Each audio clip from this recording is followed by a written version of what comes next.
ఎక్కడికక్కడ రాష్ట్రం మొత్తంలో ఈరోజు పరిస్థితి ఏంది? ఎక్కడికక్కడ రియల్ ఎస్టేట్ స్తంభించిపోయిన పరిస్థితి.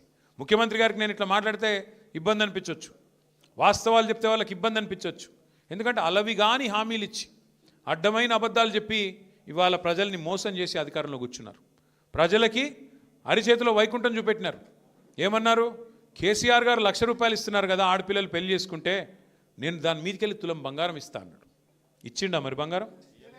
నేను ఆ రోజే చెప్పిన, ఇది బంగారం ఇచ్చే బ్యాచ్ కాదు, పుస్తలతాడు ఎత్తుకపోయే బ్యాచ్ అని చెప్పిన.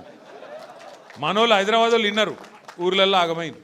ఏమైంది ఆఖరికి? ఈరోజు నిజంగానే ఎక్కడికక్కడ తాకట్టు పెట్టి, ఆస్తులు తాకట్టు పెట్టి, పేపర్లు పెట్టి అప్పులు తెచ్చుకునే పరిస్థితి, బంగారం ఏమైనా ఉంటే కుదబెట్టే పరిస్థితి.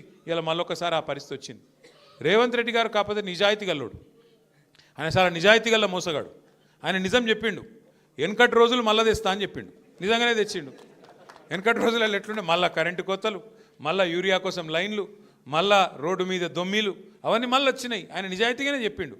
ఇంకోటి ఆయన ఏం చెప్పిండు మీకు యాదకుండాలా? పాపం ప్రజలు మోసగాళ్ళనే నమ్ముతారు, మోసం చేసేటోళ్ళనే నమ్ముతారు అని చెప్పిండు. నిజంగానే మోసం చేసిండు. 6 గ్యారెంటీలు అని గారడీ చేసిండు. 6 గ్యారెంటీలు మా రాహుల్ గాంధీ చెప్తున్నాడు, మా సోనియా గాంధీ చెప్తున్నది అని రాహుల్ గాంధీ మీద ఒట్టు పెట్టిండు, సోనియా గాంధీ మీద ఒట్టు పెట్టిండు, దేవుళ్ళ మీద ఒట్టు పెట్టిండు. ఆఖరికి ఇంతమంది మీద ఒట్లు పెడితే నిజంగానే జనం నమ్మిండ్రు.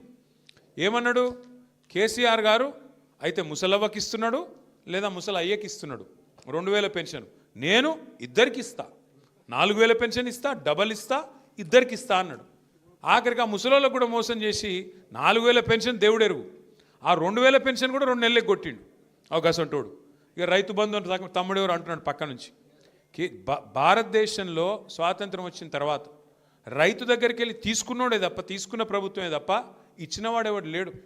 మొట్టమొదటిసారి 73,000 కోట్ల రూపాయలు రైతుల ఖాతాల్లో, 70 లక్షల మంది రైతుల ఖాతాల్లో వేసిన నాయకుడు కేసీఆర్.